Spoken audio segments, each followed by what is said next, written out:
반갑습니다. 주식탐구생활 전지인입니다. 이번 시간에는 오늘 새벽 마감한 뉴욕 증시에서 애플이 무려 10%가 넘는 폭등을 보이면서 시가총액 세계 1위에 등극하는 아주 또 역사적인 날이 됐습니다. 그래서 이 내용에 대해서 우리가 살펴보는 시간을 갖도록 하겠습니다. 애플이 사우디 아람코를 제치고 시총 기준으로 세계 최고 기업이 됐다. 시총 세계 1위 됐다. 10% 폭등했다. 자, 무려 지금 시총이 1조 8,400억 달러입니다. 하나로 약 2,200조 원 정도 되니까 삼성전자가 지금 400조 원이 안 되는 상황에서 참 애플의 시총이 어마무시하죠. 이미 전일 시간에 거래에서 6%대 급등을 보였던 애플이 과연 얼마나 실적이 좋았길래 이렇게 급등을 했는지 우리가 한번 살펴보죠. 2019년 대비 3분기 매출이 596억 달러, 반올림하면 이제 597억 달러가 되겠죠. 훨씬 증가한 것을 볼 수 있습니다. 이런 노딱 사태 때문에 많은 애플 스토어가 문을 닫고 그래서 오히려 매출이 감소할 것으로 시장을 예측했는데 오히려 매출이 증가하면서 어닝 서프라이즈를 기록하게 되죠. 특히 이번에 모든 지역에서 다 매출이 증가했다는 것이 의미가 있습니다. 보시면 미국 지역도 250억 달러에서 270억 달러, 유로존도 119억 달러에서 141억 달러, 무역전쟁 중인 지금 중국계 매출도 91억 달러에서 93억 달러로 증가했다는 점이 상당히 좀 특이점으로 우리가 생각할 수 있습니다. 일본은 말할 것도 없고요. 아시아 전체 시장이 지금 다 증가하는 것으로 보여주고 있습니다. 이렇게 매출 증가에 기여한 제품군들을 보게 되면 기본적으로 전체 매출이 다 증가했는데요. 그 중에서도 아이패드라든지 에어팟이나 아이팟 같은 웨어러블 기기들 이런 쪽에서도 계속해서 증가세를 나타냈다. 그리고 애플 앱스토어를 비롯한 서비스 분야에서도 지속적인 증가세를 보였다는 것이 의미가 있습니다. 그러니까 시장의 예상치를 전부 다 뛰어넘는 그런 실적이었기 때문에 여기에 이제 시장은 화답을 했던 거고요. 거기에다 시장 참여자들의 관심을 더 높일 수 있는 액면 분할과 배당에 관한 소식도 있었습니다. 액면 분할을 4분의 1로 액면 분할하면서 신규 주주들의 접근성을 높이는 거죠. 지금 400달러가 넘는 애플의 주가가 액면 분할 이후에는 100달러 수준까지 내려오니까 신규 조건이 좀 쉬워지는 그런 분야가 됩니다. 24일 날 장 마감 기준으로 해서 한 주에 3주씩 이제 추가되고요. 본격적인 이제 액면 분할된 주식은 일주일 뒤인 8월 31일부터 거래가 시작이 됩니다. 하지만 이미 소수점 거래는 국내에서도 신한금투에서 시도하고 있듯이 원한다면 본인이 찾아서 소수점 거래를 할 수 있습니다. 그렇지만 모든 증권사에서 쉽게 접근할 수 없는 불편함은 좀 있는 거죠. 어찌됐든 이런 액면 분할 소식하고 배당 소식이 전해지면서 주가는 무려 10%대 급등을 하게 된 겁니다. 배당 같은 경우는 8월 11일 장마감 기준으로 해서 82센트 배당을 지급하고요. 8월 13일 날 배당 지급을 하게 됩니다. 그러니까 국내 투자자들은 T 플러스 3일이니까 거기에 맞춰서 투자할 분들은 계획을 세워야 되겠죠. 최근에 애플의 주가 흐름을 보면 이렇게 박스권에 갇힌 그런 모습을 보였습니다만 오늘 완전히 이제 박스권을 탈출하면서 기술적으로 상당히 의미 있는 상승을 만들어냈습니다. 거래량도 대량 거래가 터지고요. 다만 앞으로 이 박스권을 돌파했던 갭을 과연 메우느냐, 역시 400달러가 중요하게 되겠죠.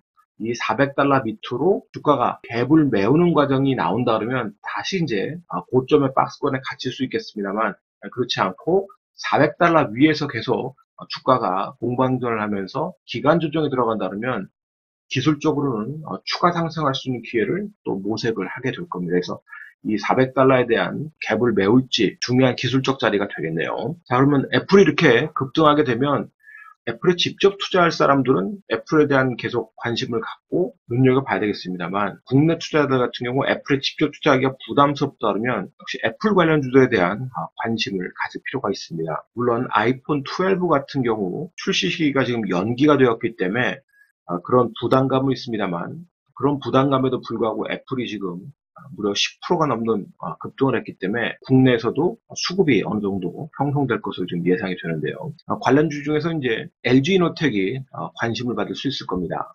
LG이노텍의 2분기 실적 전망치를 보시게 되면 애플의 실적은 좋았는데도 불구하고 LG노텍의 실적은 상당히 처참할 정도로 좋지 않았습니다. 물론 전년 동기 대비해서 이제 흑자 전환에는 성공했다고 하지만 기본적으로 전기 대비해서도 매출이 다 급감하고 이익도 다 급감하고 뭐 순이익 같은 경우는 90% 수준까지도 쪼그라들었으니까요. 상당히 좀 부담스러운 그런 모습을 보였고요. 여기에다가 이제 최근 7월 달 들어서 LG노텍이 긴장할 만한 소식이 전해졌는데 바로 삼성전기가 애플의 부품사로 합류할 수 있다는 소식이 전해지면서 LG노텍에게는 약간 부담스러운 지금 상황이 되고 있습니다. 이 권민치 대만의 TF증권 애널리스트인데 세계 최고의 애플 분석가로 지금 알려지고 있습니다. 그런데 이 친구가 한국의 삼성전기하고 중국의 써니옵티컬이 올 하반기나 내년 상반기에 애플의 카메라 렌즈 공급망에 진입할 거라고 전망을 했어요.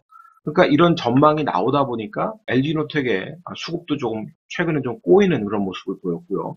반면에 삼성전기 수급은 오히려 양호해지는 그런 모습을 볼 수 있습니다. 그래서 차트와 수급을 보면서 대응 전략을 우리가 생각해 보겠습니다. LG노텍이 전기전자 부품주 중에서 양호한 모습을 보이면서 계속해서 우상향하는 좋은 모습을 보였습니다. 근데 최근에 보시면 이렇게 그 기관이 매도 물량이 나오기 시작했는데요. 이 매도 물량이 나오는 시점이 삼성전기 관련된 내용이 나오면서 이렇게 LG노텍에서 기관의 탈실험 물량이 나오기 시작했습니다. 물론 아직까지도 외국인들은 견조한 그런 흐름을 보여주고 있어요. 근데 이 기관의 물량은 이제 개인들이 받았습니다. 그래서 주가가 이제 조정이 나왔는데 과연 계속해서 이제 기관의 매도 물량이 나오는지 아니면 다시 매수가 전환되는 신호가 나오는지 좀 보고 그때 접근하는 게 좋을 것 같아요. 최근에 계속해서 기관의 매도 물량에 대한 압박을 받고 있는 모습을 보실 수 있습니다.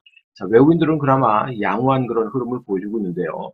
외국인과 기관이 다 같이 쌍끌이 매도가 나온다 그러면 역시 실적 부담 그리고 미래에 대한 삼성전기에 대한 부담을 노출했다고 이제 보시는 게 낫고요. 그렇지 않고 반대로 기관이 강력하게 그동안 매도 포지션했던 것을 매수로 전환한다. 역시 외국인도 쌍끌이 매수에 개입한다 그러면 그때는 언제든지 트레이딩할 수 있는 기회를 얻게 되겠죠. 최근 삼성전기 수급을 보면 오히려 기관은 삼성전기를 매수하는 모습을 볼 수 있습니다. 외국인들은 뭐 계속해서 지속적으로 수급을 형성하고 있고요. 그러니까 LG노텍 같은 경우는 수급이 꼬여있는 반면에 삼성전기는 수급이 쌍끌이로 가고 있다. 그러니까 수급 면에서는 삼성전기가 좀 더 유리한 상황입니다. 물론 이 기관이 삼성전기에 지금 17만 주 정도 매도 때렸던 부분은 부담스럽습니다만 이것이 이제 지속적 매도가 나오느냐 안 나오느냐만 보면 되겠죠. 기술적 자리를 찾아보면 되는 겁니다. 삼성전기가 의미 있는 추세 연장을 좀 만들려고 했던 이 자리 13만 5천원의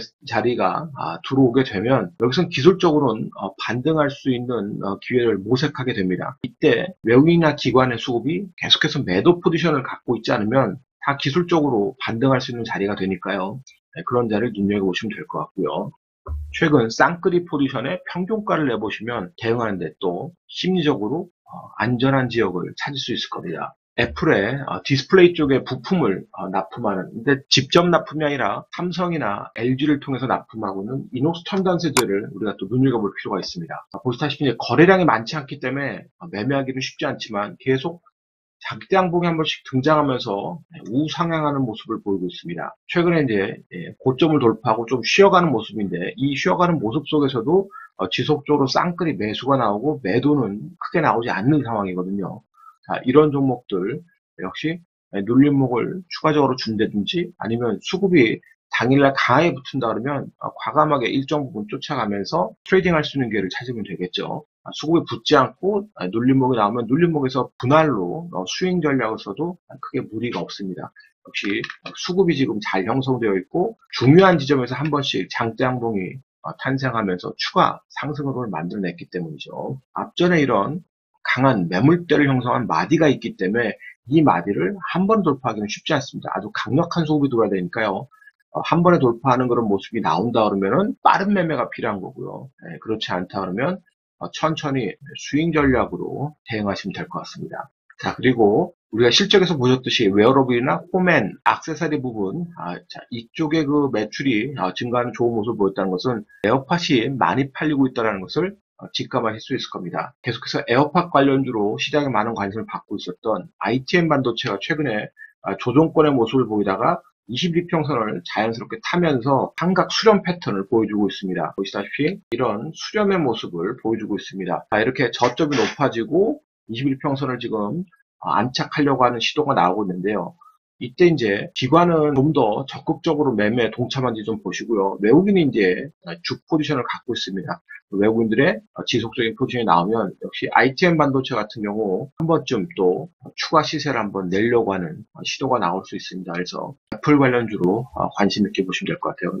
다만 이제 거래량이 많지 않기 때문에 항상 저점에서 스윙 전략으로 가져가는 게 좋습니다. 당일날 아주 강력한 수급이 붙지 않는 이상은 항상 저점을 공략하려고 하는 시도를 하시는 게 좋으세요. 결국 지금 시장은 물려도 언택트 관련된 종목에 물려야지 회복할 기회를 줄 수 있다는 것을 다시 한번 얘기하는 거고요. 주도주가 계속해서 시장에 관심을 갖게 되고 국내 종목들도 주도주에서 실적이 후반되는 종목들을 눈여겨봐야 된다는 소리입니다. 최근에는 이제 테슬라가 얼마 전까지 수급을 빨아들였다 그러면 이번엔 애플이 또 하루 만에 200조 원의 수급을 빨아들였습니다. 그만큼 지금 미친 유동성이 움직이는 장세인데요.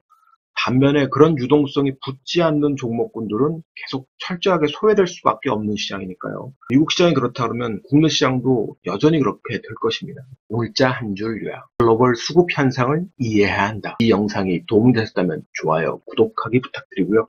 저는 다음 시간에 또 뵙도록 하겠습니다. 고맙습니다. 천지인이었습니다.